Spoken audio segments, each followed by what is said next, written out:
Hi, in this video I talked to Paul Mahoney from Nova Financial about using property investment for retirement.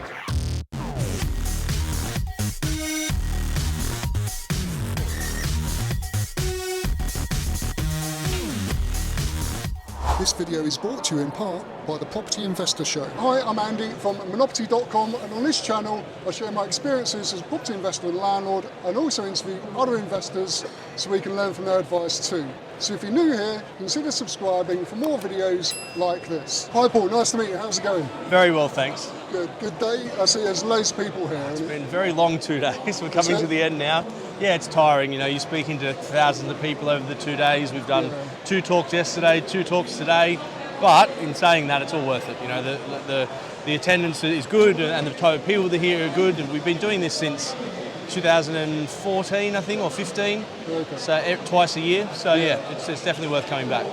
How many people have gone through here, would you say? I think generally they get 5,000 to 6,000 over the 2 days. Right. So can you tell us about Nova Financial, what it does? As far as I can tell, it's a package to provide an investment for someone who wants to take an armchair approach. Is that? Yes, it can be. It can apply to other people as well. Quite often how I describe it is we've essentially taken the IFA model and applied it to property.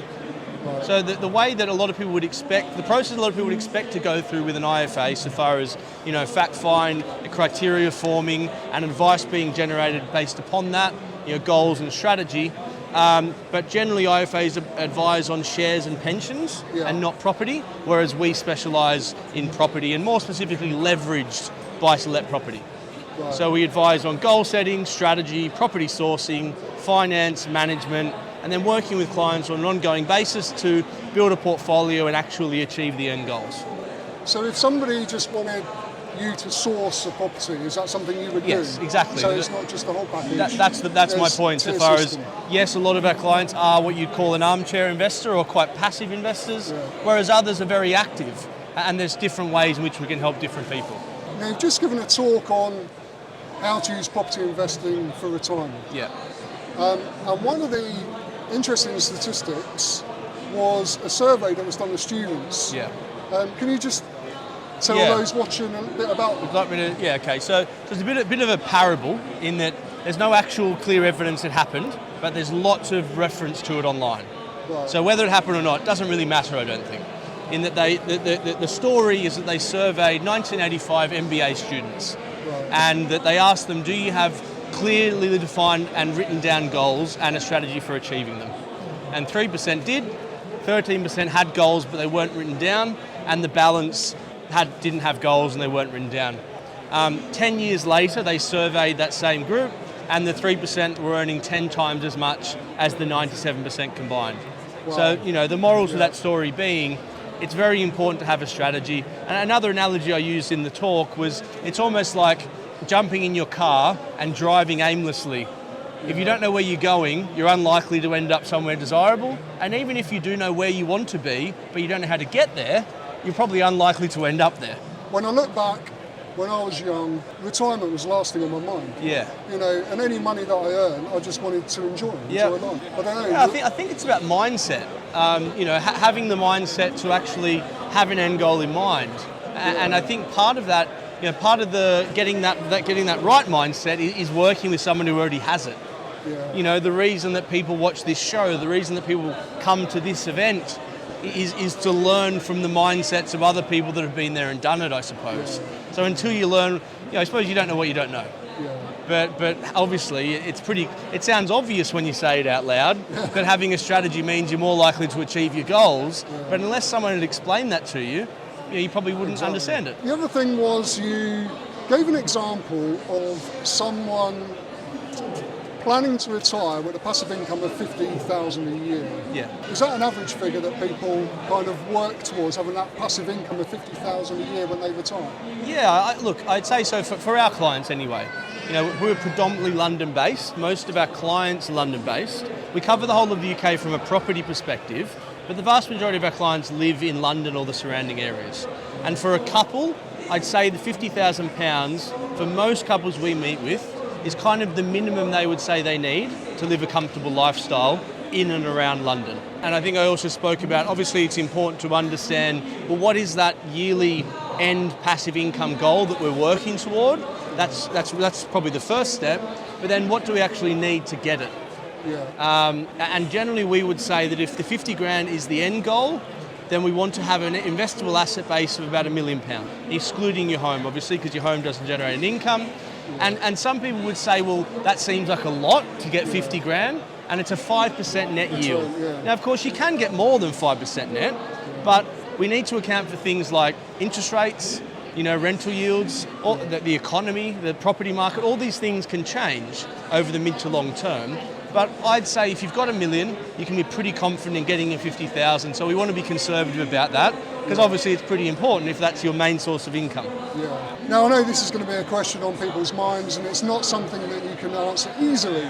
So on average, what would you advise someone, how long would it take to get that kind of income?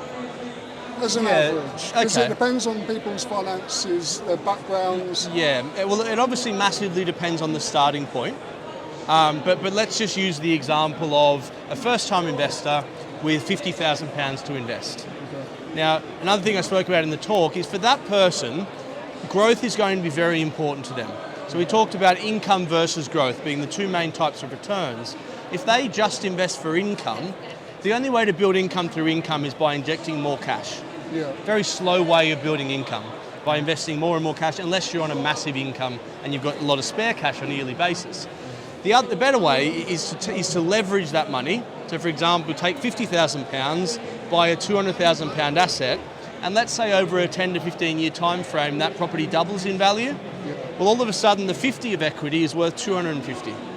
So you recommend 75% loan to value? Generally, yeah. That's what I call the average maximum. That's where most lenders will go to, while still being in a cost-effective rate. Yeah. So you can go higher than that, but the rates go up, so it's not as good of a use of your money. Yeah. So you're using that example, you've turned 50 into 250. If you can remortgage and reinvest over that time frame, and perhaps inject a bit more money, turning that 50 into $1 million is probably quite achievable within a sort of 10 to 20 year time frame. That's a big gap there, but it depends on such a number of factors, such as the way the market's performed, the investments you've made, the cost of the debt, how often you're able to remortgage and reinvest, how much extra cash you're able to apply. There's a number of different things to consider there, and I suppose that highlights the point of there is no one size fits all when it comes to an investment strategy, and that's why everything that we do is very much bespoke to the individual. Because in my ideal world, someone would work 20, 25, 30 years tops and then retire. Yeah. And if they had that financial education when they were young, people would want to do that, wouldn't they? Yeah. So for someone starting off at the age of 20, there's a good chance that they could then retire at the age of 40. Yeah. Enjoy life. And 20 years seems like a long time, but for that person it's not really, is it? Yeah. Most people aren't able to retire at 40. No. But if they start when they're 20, you're right, it is actually quite achievable to be able to do that by 40, but it's about best utilising that time. So it's reaching those people in that age bracket, isn't it? Yeah. Those 20-year-olds. It's kind of educate them. Yep. And to think, you need to start thinking about your financial future. Yeah. I suppose that's probably why most people aren't there by 40, because most 20-year-olds aren't thinking about it at that age. But I think probably more so around 30, people start to think about it. Yeah. They've had their party years. They've probably got a partner. They might even have kids by then, and that's when they start to think, well, actually, I don't want to work forever. No. I'd say for that person at the age of 30, being able to retire by 45 or 50 is again a pretty good goal to have. Still good. Yeah. Are you ready for the quick fire round? Yeah. Okay. Coffee or tea? Coffee. Favourite snack? Probably a protein shake. Try to stay healthy, yeah. You're into your fitness? Yeah, I am, yeah. You look a bit buff, actually. Try. Biggest pet peeve? Okay, so let's relate this back to property. That's what we're talking about. My biggest pet peeve is when people say that you can achieve financial freedom with nothing. Invest in property, no money down is the most ridiculous statement I've ever heard. Maybe if you've got a lot of experience, you could do that. You can raise investment from people who don't have the time. If you're a first timer, who in their right mind is going to give you their cash to go out and invest it? You need either experience or money or both to do well in property. I totally agree. The more experience you've got, the more contacts you have, then the easier that would be. But when you're starting out, there's very little chance. Just to simplify my response, I suppose what I'm saying there, my biggest pet peeve is people that prey on people that don't know. People that are unaware, preying on those people and promising them something that isn't reality. That's my biggest pet peeve. Taking advantage of people. One book every investor should read other than your own. I was about to turn around and pick mine up. Ray Dalio Principles is a great book. I've actually just finished it on audiobook. It's great. It's about the principles of what really made him successful. It's obviously in relation to investing. He's the most successful hedge fund manager in history. But it's also things to apply to life and in general, and it's a very, very good book. Favourite place to visit? I like going home. I grew up in a sort of beach town, an hour north of Sydney.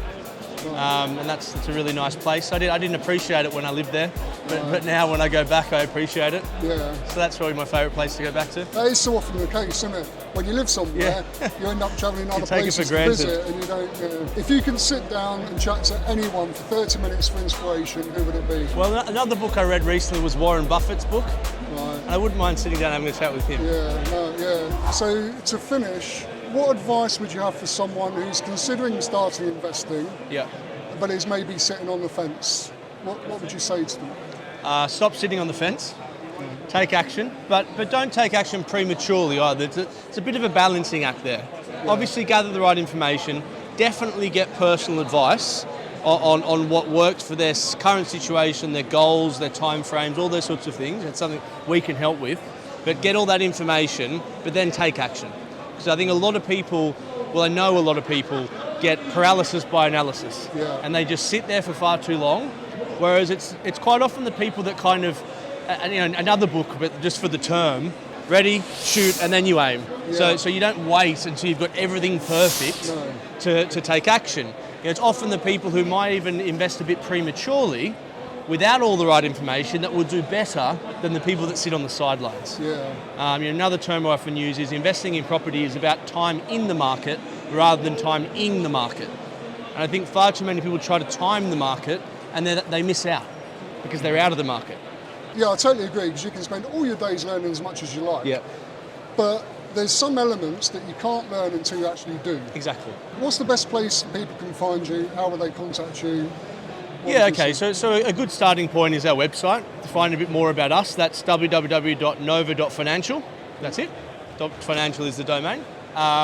You can contact us on info@nova.financial, or our phone number is 0203 8600. Well, Paul, thanks very much for your time. Thank you, Much appreciated. If you found this video useful, please like and share, and definitely subscribe so you won't miss our future videos, which will all be geared towards helping you start or improve your property investing business. Thank you so much for watching, and I'll see you in the next video.